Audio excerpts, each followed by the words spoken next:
नमस्कार दोस्तों, स्वागत है आप सबका हमारे इस चैनल पर।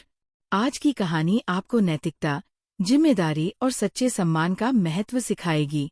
तो चलिए, बेताल और विक्रम की इस रोचक दास्तान के साथ आनंद सेन और रूपवती की कहानी का सफर शुरू करते हैं। बेताल विक्रम को फिर से एक नई कहानी सुनता है ताकि वो अपनी शर्त के मुताबिक उसे बोलने पर मजबूर कर सके। इस बार बेताल विक्रम को चंद्रपुर के युवराज आनंद सेन की कहानी सुनाता है। आनंद सेन को शिकार करने का शौक था। एक दिन वो अपने सैनिकों के साथ शिकार करने जाता है तो तूफान की चपेट में आने से वो भटक जाता है और पत्थर से सर टकराने की वजह से बेहोश हो जाता है।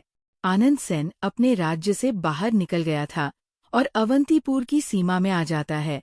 अवंतीपुर के सैनिक उसे होश में लाकर राजा के पास ले जाते हैं तो अवंतीपुर के राजा धर्मवीर उसके बारे में सुन उसे बताता है कि उसके पिता उसके परम मित्र हैं और वो उनके सही सलामत होने की खबर उनके पिता तक पहुंचा देंगे। राजा धर्मवीर आनंद सेन को कुछ दिन के लिए अपना अतिथि बना लेता है। आनंद सेन सेवा का आनंद उठता, भोजन करता और सो जाता। एक दिन उसे मंदिर से गाने की आवाज आती है तो वो मंदिर में जाता है। वहां उसे राजा धर्मवीर की बेटी रूपवती मिलता है, जिसे देखकर वो मोहित हो जाता है।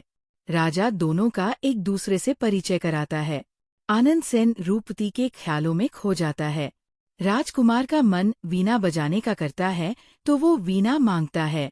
सेवक राजकुमारी रूपवती से वीणा मांगकर लाता है और युवराज आनंद सेन को दे देता है। आनंद सेन वीणा को बजाता है तो उसके मधुर संगीत को सुनकर राजकुमार उनके पास आ जाती है। आनंद सेन अपने प्रेम को रूपवती के सामने प्रकट कर देता है। राजकुमार आनंद सेन राजा धर्मवीर से उनकी बेटी का हाथ मांग लेता है।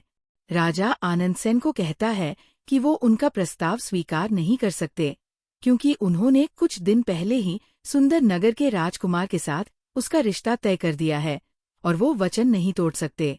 राजा अफसोस के साथ आनंद सेन का प्रस्ताव अस्वीकार कर देता है। राजकुमार आनंद सेन राजकुमारी रूपवती को सब बताता है तो राजकुमार और वो एक दूसरे से दूर नहीं होना चाहते थे।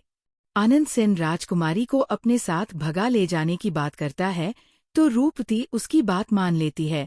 राजकुमार उसे वहां से भागने का समय और जाग बता देता है और उससे घोड़े के व्यापारी हरि बाबा का पता लेकर घोड़ा खरीदने जाता है। घोड़े का व्यापारी हरि बाबा आनंद सेन को दो घोड़े दिखता है, एक बूढ़ा था और एक जवान। व्यापारी आनंद सेन को जवान घोड़े की कीमत 50 मोहरे बताता है और बूढ़े घोड़े की 100 मोहरे बताता है।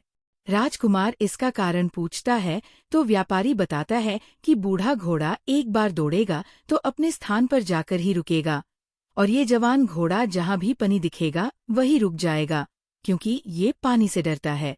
आनंद सेन उसके पानी से डरने का कारण पूछता है तो हरि बाबा बताते हैं कि एक बार इस घोड़े की परनानी पानी से डर गई और यही गुण उसकी नानी में भी आ गया और ये पानी का डर इसकी माँ में भी आ गया था और अब ये भी पानी से डरने लगा है।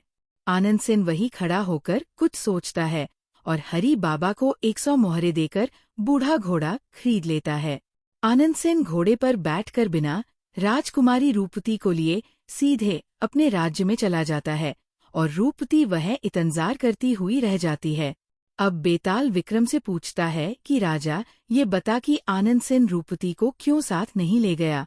विक्रम बेताल को बताता है कि राजकुमार आनंद सेन ने घोड़े की परनानी के गुण उसकी नानी से लेकर उसकी माँ तक आने के बारे में सुना और वही गुण फिर उस घोड़े में भी आ गए तो उसे समझ में आ गया कि आज राजकुमारी रूपवती अपने पिता की इज्जत और प्रेम को भूलकर उसके साथ भागने को तैयार हो गई है, तो कल को यदि उसकी बेटी भी ऐसा करेगी तो उस पर क्या बीतेगी। इसलिए वो राजा धर्मवीर की इज्जत को बचाने के लिए अकेले ही अपने राज्य निकल गया। तो दोस्तों, इस कहानी से हमने सीखा कि सच्चा प्यार और जिम्मेदारी हमें सही निर्णय लेने की ताकत देते हैं। आशा है आपको ये कहानी पसंद आई होगी। ऐसे ही दिलचस्प किस्सों के लिए जुड़े रहिए हमारे चैनल के साथ। धन्यवाद।